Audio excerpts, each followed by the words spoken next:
Hey everyone, how you all doing? I thought we'd do something slightly different as we've reached the halfway point of the list, and we'd have a quick look through some of the songs that didn't make it. When I was doing the list, there was certain songs that came in and then had to be cut out because other songs were obviously better in my point of view. But as I was going through, I decided to keep note of everything I do because that's the kind of nerdish behavior I get up to in my free time. So we'll run through them quick enough, but obviously I'll explain, who the song is by, and why I like it or whatever. First song, "Love Resurrection," that was in my top 100 until it was ousted. It was obviously in around 98, 97, and a couple of songs pushed in. "Love Resurrections" by Yazoo, isn't it? Alison Moye on vocals, brilliant song. "The Wind" by Cat Stevens. I first heard it in Almost Famous, the movie, and I like a lot of Cat Stevens' work, but "The Wind" is a particularly kind of beautiful, Nick Drake-esque kind of ballad. "Shine" by Collective Soul.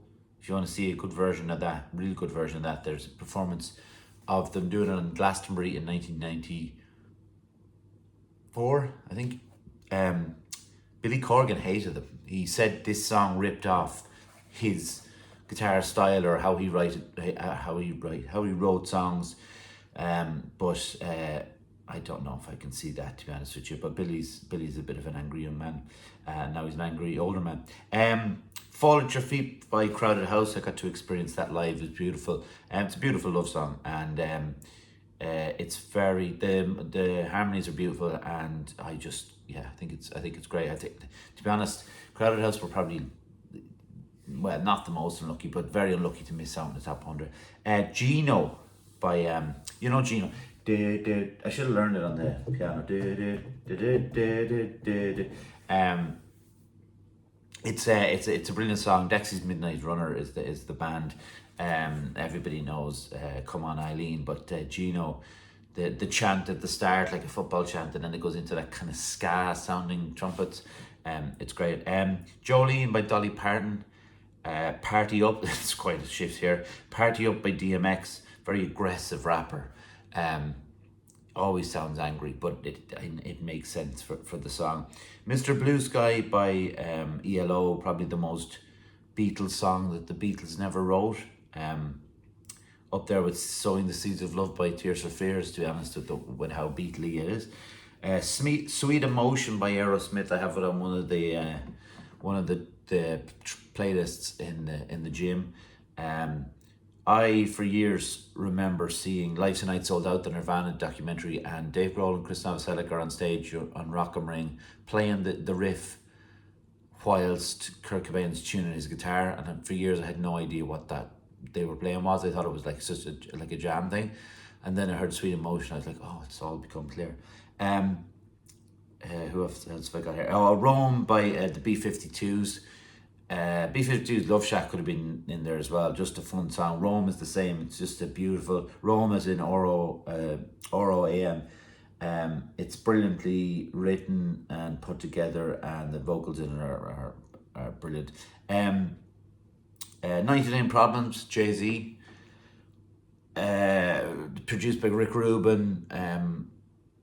You can't have it on a playlist in the gym because of some of the, well, I guess him saying 99 problems, but a bitch ain't one, isn't quite politically correct in this day and age. But it's so good, and that distorted guitar, Rick Rubin-esque sound of, like, Rage Against the Machine or whoever else he produced, like heavy bands he produced. I can't remember. "Sundown." Gordon Lightfoot, sorry, that's who "Sundown's" by. "Sundown's" beautiful. It's like 3 or 4 chords in it, and it's a gorgeous song. Could have fit in lovely into the 100.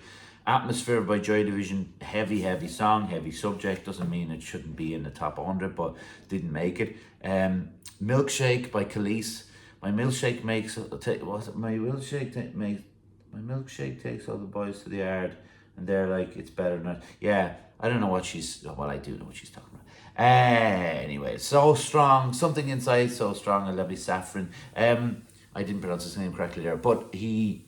It's a very powerful song, and like he's got a song called Telephone, which is another one that's incredible. His voice is amazing. The choir, the whole production of that song. It's about the production, I think, for me. Mike Christopher's Skylarking, a great song. A man who brought out an album, an incredibly dense and singer songwriter for want of a better expression, but some really brilliant songwriting on that album. And unfortunately, he passed away very, very young by just an accident, a freak accident. But go listen to Skylark, and his voice is gorgeous in it. 99 Red Balloons by Nina, and is it Nina? Yeah.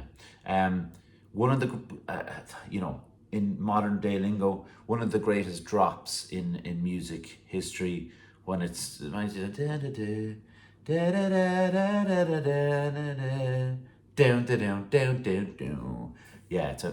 it's so good. I have a friend who saw them really randomly at a festival live, but that would have been a cool song to see. Into Your Arms, Nick Cave and the Bad Seeds. Devastatingly sad and beautiful and romantic, in Nick, in the way only Nick Cave can write and do. But it's tough. It's one of them songs that kind of gets you, and you're like, hits you right in the heart. Nobody Knows by Paul Brady. My mom is a huge fan of Paul Brady. My brother, younger brother, is a big fan of Paul Brady as well, and obviously an Irish singer-songwriter. With some really, really great songs, but there's something about Nobody Knows. The instrumentation on it is incredible, but he does this thing about halfway through. The answer is nobody knows, but instead of him singing that part, he lets some instrument, and I don't quite know what it is, do the melody of it, and just in that moment, it's like absolute perfection in a song. And sometimes that's all it takes in a song for you to kind of have it as the standout, because every time that song starts, whether you're in a car, whether you're walking around with your earphones in, you are waiting for that moment to come. And there's a moment in that nobody knows. New Slang by the Shins. There's the film's called Garden State. It's Zach Braff, and he says this song will change your life. He says to a young Natalie Portman in I think it's a hospital waiting room or a vet's waiting room, something like that.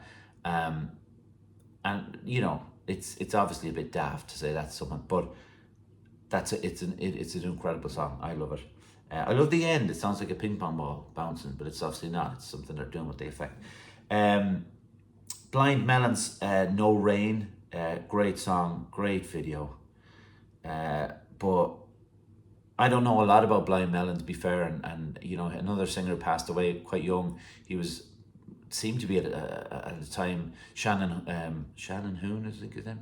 He seemed to be on Axl Rose's only friend when he was going through it, and he sings backing vocals on Don't Cry, the Guns N' Roses song, but No Rain is a classic. Drown by the aforementioned Smashing Pumpkins. I've always loved Drown. It's on the Singles soundtrack. I spoke about Singles when I did the episode on Seasons by Chris Cornell. Drown is on that, and I had it on a CD, on the Single CD, and I downloaded it onto my iPod at the time, and it always skipped at the end of Drown, so I never really knew what it sounded like. This is before I was buying stuff online or YouTube or on iTunes or anything, and eventually I got the proper version of Drown, and I was like, oh yeah, this is good, or even better than I thought. Spiders by System of a Down, a band who came on nowhere in the late 90s, early 2000s, and I remember flying to America with it. I asked the CD in a Discman and just listened to it over and over again.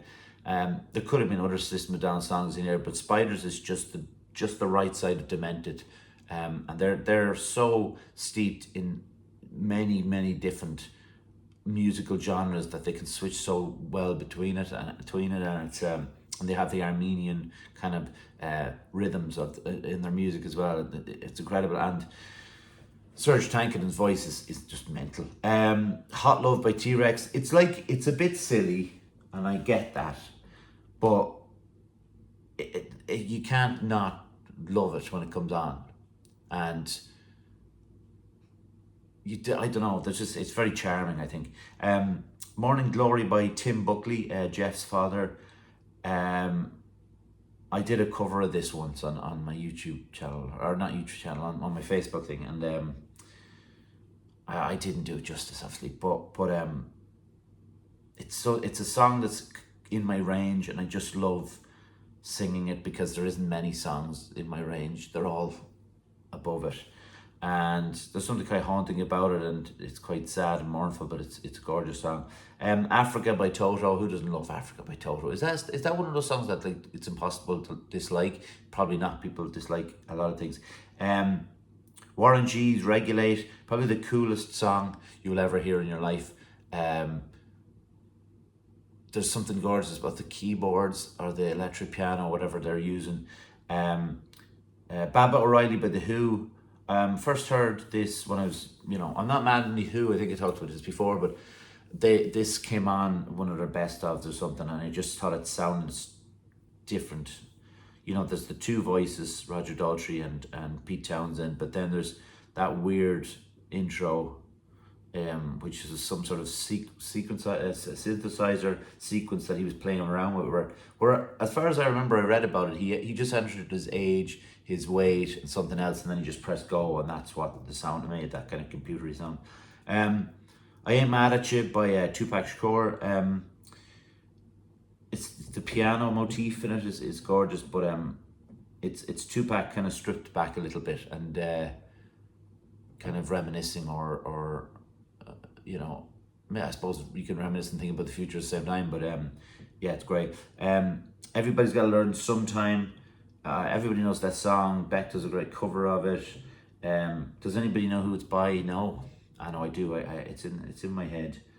I know for a fact they've got a kind of a weird name. Anyway, Everybody's Got to Learn Sometime. Very sad song.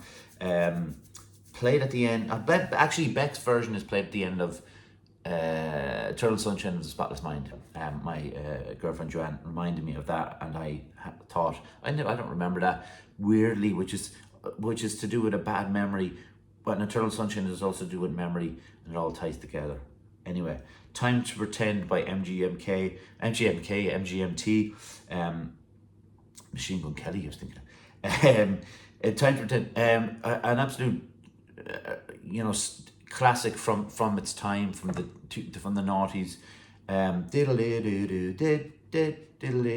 It's great. Was it in that film Saltburn? One of their songs, or The Escapists by The Streets. I kind of more love the chorus part, the vocal part, than the actual rapping, but I don't know, I just like the message he's trying to put across. Ghost Towns by The Specials. If I was doing this list 10 years ago, I probably would have had this in the top 100 comfortably. It's so good. It's one of those ones that comes on, and I'm down for it. Twilight by Elliott Smith. Haven't laughed this hard in a long time. I'm going to stop now before I start crying. They're the first two lines in the song, and that will tell you what that song's about. But Jesus, he had a tragic ending. Ants Marching by the Dave Matthews Band. I'm not a fan of Dave Matthews. He's never really done a lot over here. It just seems to be an American thing that goes along with him, and people love him. But Ants Marching, musicianship in Ants Marching is outstanding, and if you see it live on YouTube or one of the older clips from Woodstock and that, it's And finally, Werewolves of London. I know what's it called. Kid Rock did a version of it, and he took the little riff and he added it with Sweet Home Alabama, something like that, and it kind of ruined it for me. Warren Zevon is the writer and performer of Werewolves in London. Very funny lyrics. A lot of his lyrics are very funny, but everybody knows that riff, and it's an absolute classic. So they're the songs that were on that list that didn't quite make it, but I will always love them, and that's the most important thing. Thanks for watching. Bye.